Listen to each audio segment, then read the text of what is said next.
বিদ্যুৎ পরিষেবা স্বাভাবিক থাকবে, বারবার এমনটাই দাবি করছেন বিদ্যুৎ মন্ত্রী রতনলাল নাথ।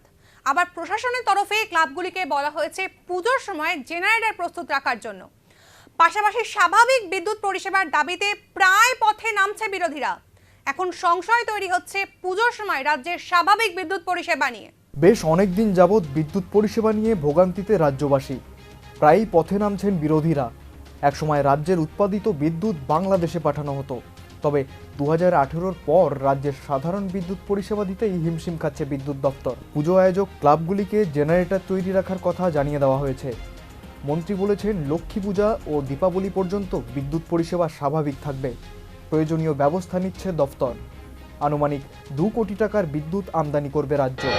বিদ্যুৎ পরিষেবা অক্ষুণ্ণ থাকে সেটা আমি আশাবাদী, এবং আশা করি আমরা সবাই মিলে বিদ্যুৎ পরিষেবা, যদি কোনো মারাত্মক অঘটন না ঘটে, যদি কোনো রকম টেকনিক্যাল বিপর্যয় না ঘটে, তাহলে বিদ্যুৎ পরিষেবা ভালো থাকবে। একসময় উৎপাদিত বিদ্যুৎ রপ্তানি থেকে বর্তমানে সাধারণ বিদ্যুৎ যোগান দিতে না পারা এবং প্রায় বিরোধীদের প্রতিবাদ প্রতিরোধ। 2018-র পর থেকে বিদ্যুৎ সংক্রান্ত নানান চিত্র দেখেছে রাজ্যবাসী। এখন প্রশ্ন হলো, এমন সময় বিদ্যুৎ মন্ত্রীর বারংবার আশ্বাস পুজোর সময় কতটা স্বস্তি দেবে আমজনতাকে? Bureau report, news now, Agartala.